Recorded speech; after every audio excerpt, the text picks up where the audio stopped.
श्रद्धा विश्वास रूपिणों भगवान गौरी और शंकर का युगल रूप श्रद्धा है, और उस श्रद्धा में विश्वास हो तो सदाशिव की, शांब सदाशिव की, उमा शंकर की कृपा निसंदेह पड़ती ही है। और ये दोनों भावनाओं का होना शिव की कृपा का कारण बनता है। एक स्वाध्याय में एक प्रसंग मेरे समक्ष आया। भगवान सदाशिव और माता पार्वती हरिद्वार की गंगा के तट पर विचरण कर रहे थे। तो माता पार्वती ने देखा सैकड़ों हजारों की तादाद में वहां लोग सभी स्नान कर रहे हैं और हर हर गंगे करके डुबकी लगा रहे हैं। माता पार्वती देखकर भगवान से उन्होंने प्रश्न किया कि स्वामी, ये हर हर गंगे कह के डुबकी क्यों लगा रहे हैं? भगवान शिव ने कहा कि उमा, ये हर हर इसलिए बोल रहे हैं कि जो भी जाने अनजाने में इनसे पाप हुआ हो उससे ये निष्पाप हो जाए, और डुबकी लगा रहे हैं।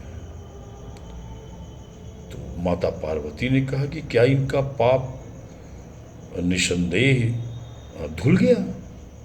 गंगा की उस अविरल धारा में ये डुबकी लगा रहे हैं, इससे ऐसा लगता है कि इनका पाप नष्ट हो गया, बह गया।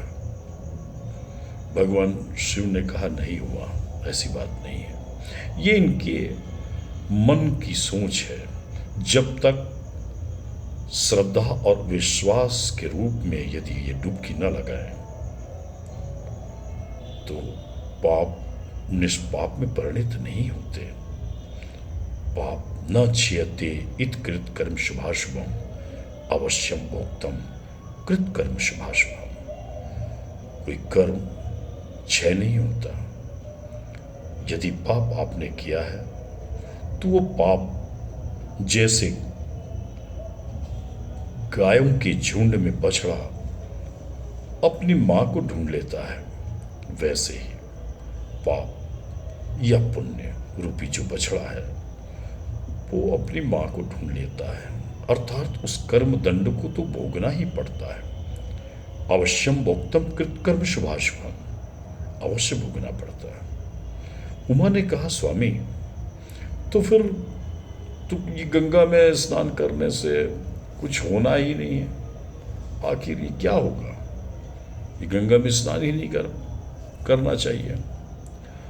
भगवान शिव ने कहा कि इनके पाप इनकी भावनाओं के कारण नहीं धुल पाते, नहीं तो गंगा सबके पाप को धोती है। देखो, मैं बूढ़ा बन जाता हूं और तुम इसी रूप में रहो। अचानक भगवान शिव ने लीला की, एक गड्ढे में गिर गए और माता पार्वती पास में खड़ी होकर कहने लगी आने जाने वालों को जो गंगा स्नान करके आ रहे थे, बोले, भैया, मेरे बूढ़े पति कुछ चक्कर कराया और ये गड्ढे में गिर गए और फंस गए हैं, इसको निकाल दो। तो कुछ लोगों ने मदद करने के लिए हाथ बढ़ाया। तभी माता पार्वती ने कहा कि देखो भैया, ये ऐसे वैसे बूढ़े नहीं हैं। यदि आप इनको स्पर्श करेंगे और यदि आपने पाप नहीं किया है तो ठीक है, और यदि आपने पाप किया है तो भस्म हो जाओगे। मेरी बात को ध्यान से सुनो। उनको माँ की गंभीर आवाज से थोड़ा सा भय हुआ। बोला, ये तो अलौकिक देवी लगती है। तो कुछ लोगों ने प्रयास करने का कोशिश किया, लेकिन हाथ न बढ़ा पाए, क्योंकि एक अज्ञात भय उसके अंदर था। ऐसे तैसे सैकड़ों निकल गए, पर किसी ने हिम्मत नहीं दिखाई। तभी एक नवयुवक आया। उस नवयुवक से भी माता ने कहा कि देखो, मेरे पति को निकालोगे और स्पर्श करोगे, यदि तुमने पाप किया है तो भस्म हो जाओगे, और पाप नहीं किया है तो कोई बात नहीं। युवक मुस्कुराया और जाकर के बूढ़े रूप धारण किए हुए भगवान शिव को उस गड्ढे से बाहर निकाल लिया। कुछ नहीं हुआ। माता पार्वती ने उस नवयुवक से पूछा कि तुमने साहस कैसे दिखाई? उस नवयुवक ने कहा कि माता, मेरे को तो एक दिन जाना तय है। यदि गंगा के तट में कोई पुण्य का अवसर मिल रहा है तो मैं उसे कैसे छोड़ा सकता हूं? ये तो मेरे लिए बहुत अच्छा अवसर है पुण्य लेने का। और फिर ये शरीर है, जातस्य ही ध्रुव मृत्यु ध्रुवम जन्मतस्य तस्मात् परिहार्थे न तुम सोच महर्षि। वो तो तय है, जन्म और मृत्यु, मध्य का तो जीवन होता है। माँ, यहाँ जो भी मृत्यु लोक में आया है वो अवश्य ही यहाँ से जाएगा।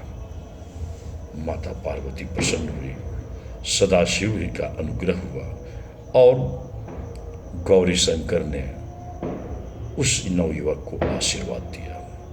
इसलिए मित्रों, श्रद्धा और विश्वास के साथ जो स्नान किया जाता है वही स्नान परिपूर्ण स्नान होता है, और माँ गंगा उसके पापों को धोती है, चाहे वो ज्ञात हो या अज्ञात हो। फिर मिलेंगे। जय गौरी शंकर।